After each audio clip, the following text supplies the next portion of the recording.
नई रोशनी, लेखक रविंद्रनाथ टैगोर। बाबू अनाथ बंधु बीए में पढ़ते थे, परंतु कई वर्षों से निरंतर फेल हो रहे थे। उनके संबंधियों का विचार था कि वह इस वर्ष अवश्य उत्तीर्ण हो जाएंगे, पर इस वर्ष उन्होंने परीक्षा देना ही उचित ना समझा। इसी वर्ष बाबू अनाथ बंधु का विवाह हुआ था। भगवान की कृपा से वधू सुंदर सच्चरित्रा मिली थी। उसका नाम विंध्यवासिनी था, किंतु अनाथ बाबू को इस हिंदुस्तानी नाम से ही घृणा थी।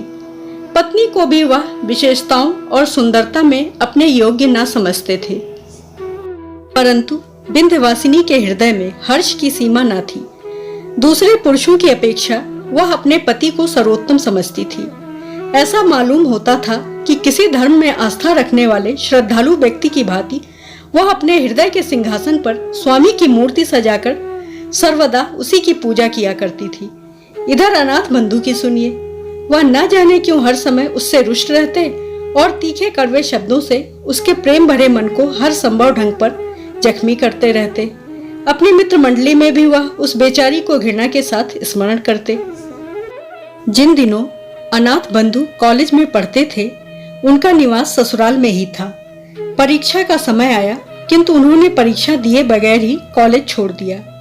इस घटना पर अन्य व्यक्तियों की अपेक्षा विंध्यवासिनी को अधिक दुख हुआ। रात के समय उसने विनम्रता के साथ कहना आरंभ किया, प्राणनाथ, आपने पढ़ना क्यों छोड़ दिया? थोड़े दिनों का कष्ट सह लेना कोई कठिन बात ना थी। पढ़ना लिखना कोई बुरी बात तो नहीं। पत्नी की इतनी बात सुनकर अनाथ बंधु के मिजाज का पारा 120 डिग्री तक पहुंच गया। बिगड़ कर कहने लगे, पढ़ने लिखने से क्या मनुष्य के 4 हाथ पांव हो जाते हैं? जो व्यक्ति पढ़ लिख कर अपना स्वास्थ्य खो बैठते हैं, उनकी दशा अंत में बहुत बुरी होती है। पति का उत्तर सुनकर विंध्यवासिनी ने इस प्रकार स्वयं को सांत्वना दी, जो मनुष्य गधे या बैल की भांति कठिन परिश्रम करके किसी न किसी प्रकार सफल भी हो गए, परंतु कुछ न बन सके, तो फिर उनका सफल होना न होना बराबर है। इसके दूसरे दिन पड़ोस में रहने वाली सहेली कमला विंध्यवासिनी को एक समाचार सुनाने आई। उसने कहा, आज हमारे भाई बीए की परीक्षा में उत्तीर्ण हो गए। उनको बहुत कठिन परिश्रम करना पड़ा, किंतु भगवान की कृपा से परिश्रम सफल हुआ। कमला की बात सुनकर विंध्य ने समझा कि पति की हंसी उड़ाने को कह रही है। वह सहन कर गई और दबी आवाज से कहने लगी, बहन, मनुष्य के लिए बीए पास कर लेना कोई कठिन बात नहीं, परंतु बीए पास कर लेने से क्या होता है? विदेशों में लोग बीए और एमए पास व्यक्तियों को घृणा की दृष्टि से देखते हैं। विंध्यवासिनी ने जो बातें कमला से कही थीं, वे सब उसने अपने पति से सुनी थी। नहीं तो उस बेचारी को विलायत का हाल क्या मालूम था। कमला आई तो थी हर्ष का समाचार सुनाने, किंतु अपनी प्रिय सहेली के मुख से ऐसे शब्द सुनकर उसको बहुत दुख हुआ। परंतु समझदार लड़की थी, उसने अपने हृदयगत भाव प्रकट ना होने दिया।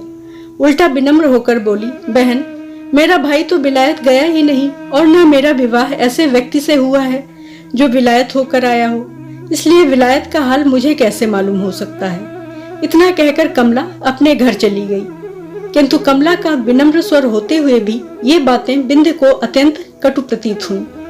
वह उनका उत्तर तो क्या देती, हाँ, एकांत में बैठकर रोने लगी। इसके कुछ दिनों पश्चात एक अजीब घटना हुई जो विशेषतः वर्णन करने योग्य है। कलकत्ता से एक धनवान व्यक्ति, जो विंध्य के पिता राजकुमार के मित्र थे, अपने कुटुंब सहित आए और राजकुमार बाबू के घर अतिथि बनकर रहने लगे। चूंकि उनके साथ कई आदमी और नौकर चाकर थे, इसलिए जगह बनाने को राजकुमार बाबू ने अनाथ बंधु वाला कमरा भी उनको सौंप दिया और अनाथ बंधु के लिए एक और छोटा सा कमरा साफ कर दिया। यह बात अनाथ बंधु को बहुत बुरी लगी। तीव्र क्रोध की दशा में वह विंध्यवासिनी के पास गए और ससुराल की बुराई करने लगे। साथ ही साथ उस निरपराधिनी को 2-4 बातें सुनाई। विंध्य बहुत व्याकुल और चिंतित हुई, किंतु वह मूर्ख ना थी। उसके लिए अपने पिता को दोषी ठहराना योग्य न था, किंतु पति को कह सुनकर ठंडा किया। इसके बाद एक दिन अवसर पाकर उसने पति से कहा कि अब यहाँ रहना ठीक नहीं है, आप मुझे अपने घर ले चलिए। इस स्थान पर रहने में सम्मान नहीं है। अनाथ बंधु परले सिरे के घमंडी व्यक्ति थे, उनमें दूरदर्शिता की भावना बहुत कम थी। अपने घर पर कष्ट से रहने की अपेक्षा उन्होंने ससुराल का अपमान सहना अच्छा समझा। इसलिए आनाकानी करने लगे, किंतु विंध्यवासिनी ने ना माना और कहने लगी, यदि आप जाना नहीं चाहते तो मुझे अकेले भेज दीजिए, कम से कम मैं ऐसा अपमान सहन नहीं कर सकती। इस पर अनाथ बंधु विवश हो घर जाने को तैयार हो गए।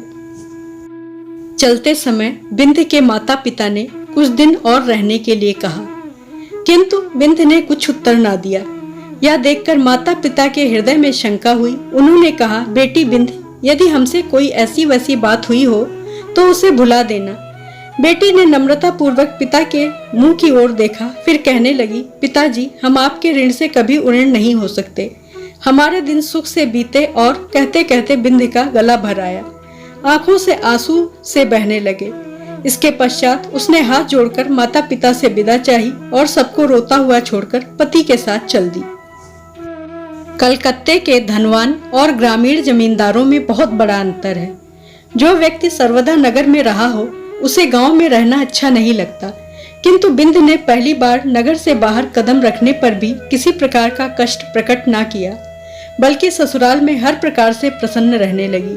इतना ही नहीं, उसने अपनी नारी सुलभ चतुरता से बहुत शीघ्र अपनी सास का मन मोह लिया। ग्रामीण स्त्रियां उसके गुणों को देखकर प्रसन्न होती थीं, परंतु सब कुछ होते हुए भी बिंध्य प्रसन्न ना थी। अनाथ बंधु के 3 भाई और थे, 2 छोटे एक बड़ा। बड़े भाई परदेश में 50 रुपए के नौकर थे, इससे अनाथ बंधु के घर बार का खर्च चलता था। छोटे भाई अभी स्कूल में पढ़ते थे। बड़े भाई की पत्नी श्यामा को इस बात का घमंड था कि उसके पति की कमाई से सबको रोटी मिलती है, इसलिए वह घर के कामकाज को हाथ तक न लगाती थी।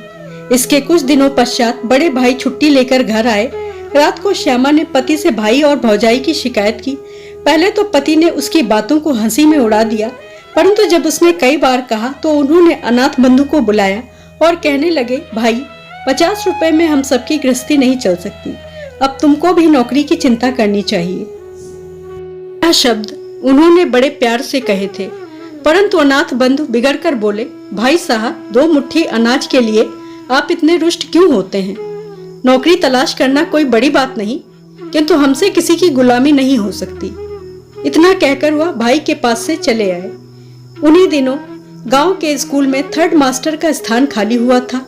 अनाथ बंधु की पत्नी और उनके बड़े भाई ने उस स्थान पर उनसे काम करने के लिए बहुत कहा, किंतु उन्होंने ऐसी तुच्छ नौकरी स्वीकार ना की। अब तो अनाथ बंधु को केवल विलायत जाने की धुन समाई हुई थी। एक दिन अपनी पत्नी से कहने लगे, देखो, आजकल विलायत गए बिना मनुष्य का सम्मान नहीं होता और न अच्छी नौकरी मिल सकती है, इसलिए हमारा विलायत जाना आवश्यक है। तुम अपने पिता से कहकर कुछ रुपया मंगा दो तो हम चले जाएं। विलायत जाने की बात सुनकर बिंध्य को बहुत दुख हुआ। पिता के घर से रुपया मांगने की बात से बेचारी की जान ही निकल गई। दुर्गा पूजा के दिन समीप आए तो बिंध्य के पिता ने बेटी और दामाद को बुलाने के लिए आदमी भेजा। बिंध्य खुशी खुशी मैके आई।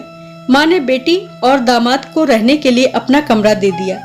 दुर्गा पूजा की रात को यह सोचकर कि पति ना जाने कब वापस आए, बिंध्य प्रतीक्षा करते करते सो गई। सुबह उठी तो उसने अनाथ बंधु को कमरे में ना पाया। उठकर देखा तो माँ का लोहे का संदूक खुला पड़ा था। सारी चीजें इधर उधर बिखरी पड़ी थी और पिता का छोटा कैश बॉक्स जो उसने अंदर रखा था गायब था।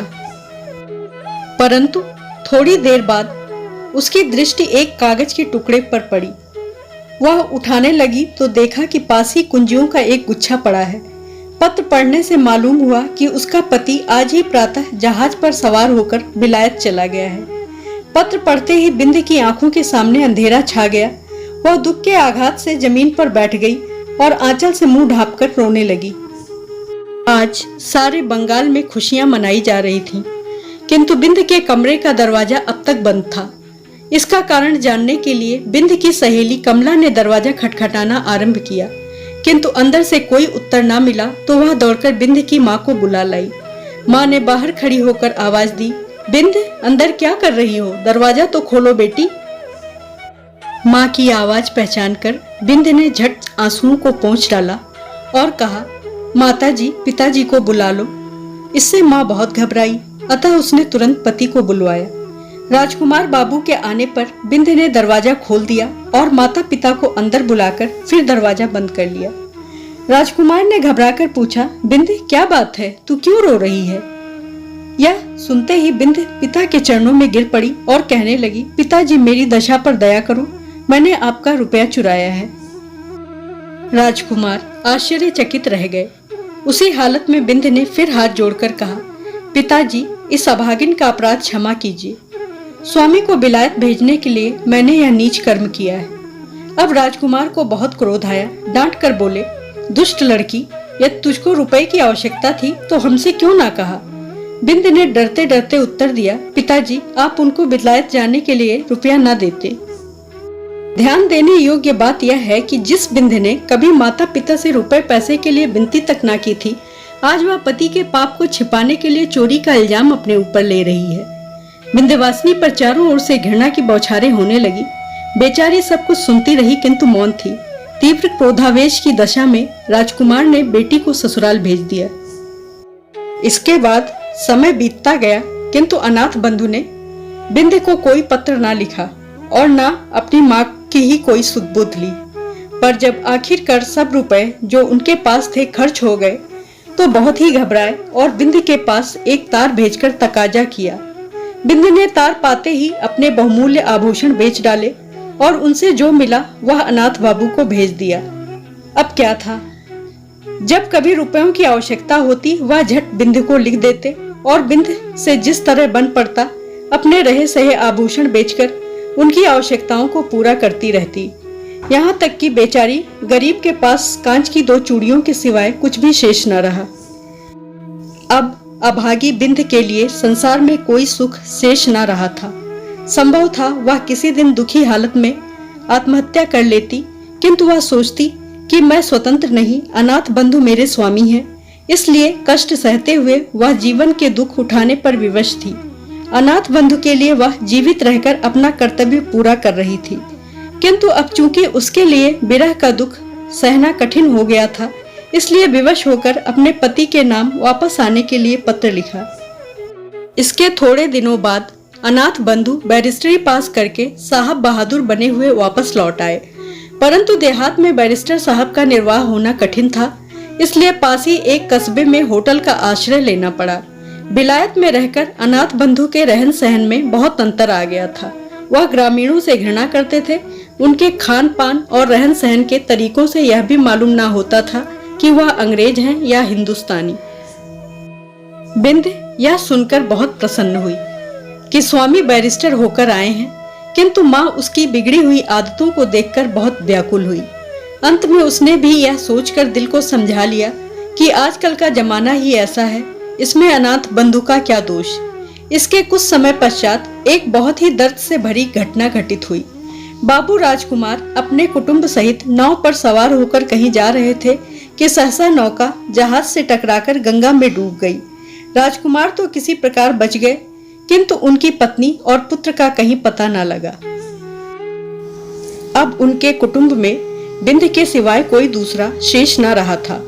इस दुर्घटना के पश्चात एक दिन राजकुमार बाबू विकल अवस्था में अनाथ बाबू से मिलने आए। दोनों में कुछ देर तक बातचीत होती रही।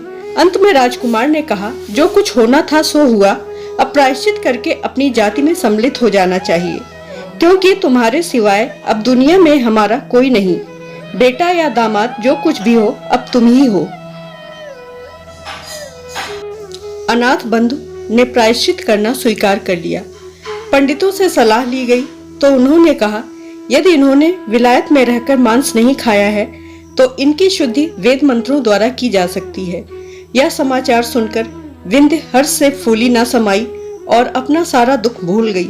आखिर एक दिन प्रायश्चित की रस्म अदा करने के लिए निश्चित किया गया। बड़े आनंद का समय था। चहुं ओर वेद मंत्रों की गूंज सुनाई देती थी। प्रायश्चित के पश्चात ब्राह्मणों को भोजन कराया गया और इसके परिणाम स्वरूप बाबू अनाथ बंधु नए सिरे से बिरादरी में सम्मिलित कर लिए गए। परंतु ठीक उसी समय राजकुमार बाबू ब्राह्मणों को दक्षिणा दे रहे थे। एक नौकर ने कार्ड लिए हुए घर में प्रवेश किया और राजकुमार से कहने लगा, बाबूजी एक मेम आई हैं। मेम का नाम सुनते ही राजकुमार बाबू चकराए। कार्ड पढ़ा, उस पर लिखा था, मिसेस अनाथ बंधु सरकार।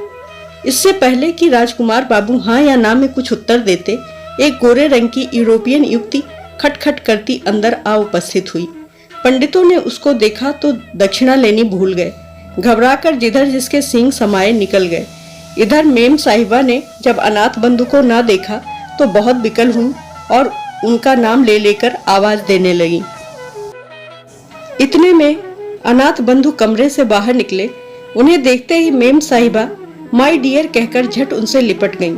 यह दशा देख घर के पुरोहित भी अपना बोरिया बंधना संभाल कर विदा हो गए। उन्होंने पीछे मुड़कर भी ना देखा। देखने तथा सुनने के लिए सादर आभार एवं हार्दिक धन्यवाद। कृपया मेरे चैनल को सब्सक्राइब और वीडियो को लाइक, शेयर और कमेंट करना ना भूलें।